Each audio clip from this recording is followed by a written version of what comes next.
مذہب کے جو بیوپاری ہیں وہ سب سے بڑی بیماری ہیں،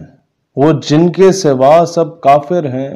جو دین کا حرف آخر ہیں، ان چوروں اور مکاروں سے، مذہب کے ٹھیکے داروں سے۔ میں باغی ہوں جو چاہے مجھ پہ ظلم کرو۔ جب میں یہ نغمہ سن رہا تھا تو میں نے کہا شاید یہ کوئی بہت ہی بڑا کامنسٹ اور پتہ نہیں کیا اس کو سوجی بھی ہے، مذہب بیزار طبقہ ہے، لیکن نہیں، مذہب کا قصور نہیں۔ اسلام تو ایک بہن کے لیے 17 سال کی عمر میں محمد بن قاسم کو روانہ کر دیتا ہے سندھ، لیکن یہ جو مذہب کے بیوپاری بنے بیٹھے ہیں، یہ الو کے پٹھے، جن لوگوں نے ابھی لاہور میں آپ کے سامنے ایک ویڈیو کلپ سامنے آیا، ایک نہیں پھر دوسرے دن 2-3 اور کلپس بھی سامنے آ گئے۔ آپ صرف یہ دیکھیں کہ جتنا نقصان اسلام کو اندر بیٹھے ہوئے، یا تو ماضی کی تاریخ اٹھا کے دیکھیں، سعد الدین کوپیک یا کردوغلو ٹائپ کے لوگوں نے پہنچایا، اتنا منگولوں یا سلیبیوں نے نہیں پہنچایا، آپ سمجھ رہے ہوں گے۔ اور پھر جتنا نقصان ان کریکٹر لیس سو کالڈ ملاؤں نے پہنچایا، سو کالڈ گدی نشینوں نے پہنچایا، اتنا کسی نے نہیں پہنچایا۔ سو کالڈ کی بات کرو، نام نہاد، جو لبادہ اوڑھ کے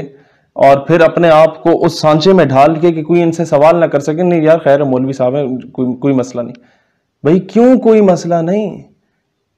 ہم تو جب عورت مارچ والے آگے غلاظت پھیلا رہے ہوتے ہیں، جا کے ان کو روکتے ہیں، ان پہ پابندی لگوانے کی بات کرتے ہیں، تب درست ہے۔ ہم جاتے ہیں کہ جناب اللہ کے گھر کے باہر کوئی بندہ آ کے ناچ کے چلا گیا ہے تو ہم کہتے ہیں کیوں بھائی، who the hell you are؟ تو پھر ہم اگر مسجد کے اندر یا مدرسے کے اندر کسی بچے کے ساتھ اس طریقے سے جنسی زیادتی کوئی کرے اور ہم خاموش رہیں، تو میں سمجھتا ہوں ہم سے بڑا بغیرت کوئی نہیں ہے جناب۔ میں تو جس دن ہمیں موقع ملا ہم لوگ وہ قانون سازی کروائیں گے انشاءاللہ تعالی کہ جو لوگ بچوں کے ساتھ یا عورتوں کے ساتھ زیادتی کرتے ہیں ان کو سرے عام سزائیں دی جائیں، اور اگر کوئی مولوی صاحب یہ حرکت کرتے ہیں تو اسے دگنی سزا دی جائے، کیونکہ اس کی اس حرکت کی وجہ سے جو نقصان ہوتا ہے وہ میرے مذہب کو نقصان ہوتا ہے،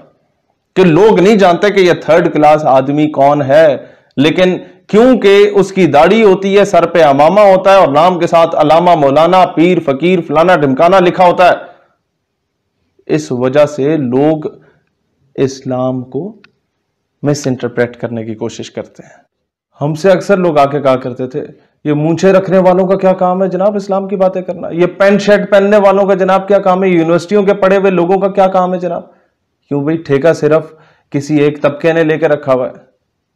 اسلام کی اور پاکستان کی اور اس کے نظریے کا دفاع کرنا ہر مسلمان پر فرض ہے، ہر پاکستانی پہ فرض ہے، اور اسی بنیاد پر ہم لوگ میدان میں آئے کہ کم از کم جو کچھ 2-3 3rd کلاس لوگوں کی وجہ سے پورا ہمارا مدرسے کا اتنا خوبصورت نظام جس کو بدنام کر دیا گیا، وہ لیبل کوئی مولوی نہیں اتار سکتا۔ جب ہم میدان میں آئیں گے، ہم اس کے حق میں بولیں گے تو شاید لوگ کے ذہن میں کوئی پازیٹیوٹی آئے، لیکن کس طرح آئے کہ ہر 2 مہینے بعد یا 3 مہینے بعد اس طرح کا کوئی 3rd کلاس آدمی قبر میں اس کے پاؤں ہوتا ہے، 70 سال اس کی عمر ہوئی بھی ہوتی ہے، لیکن اپنی حرکتوں سے باز نہیں آتا۔ لہٰذا ایسے لوگوں کے خلاف میں کہتا ہوں علماء کو مین سٹریم میں آنا ہوگا، وہ متفقہ طور پہ فتویٰ دیں مولوی صاحبان کہ جناب اس طرح کی حرکت جو کرتے ہیں اس کو یہ سزا دی جائے، کم از کم دنیا سمجھے کہ آپ خاموش رہ کے اس کو اون نہیں کر رہے، دنیا سمجھے کہ آپ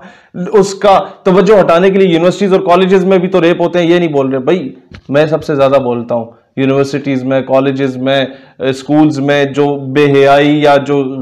گھٹیا قسم کا کلچر فروغ دیا جا رہا تھا اس کے خلاف جتنا میں کھڑا ہوں پاکستان میں کوئی نہیں کھڑا ہوں اور ہمیشہ کھڑا رہوں گا، لیکن جب غلطی ہوتی ہے تو اپنا گریبان بھی ہم نے دیکھنا ہوتا ہے اور ان کو روکیں،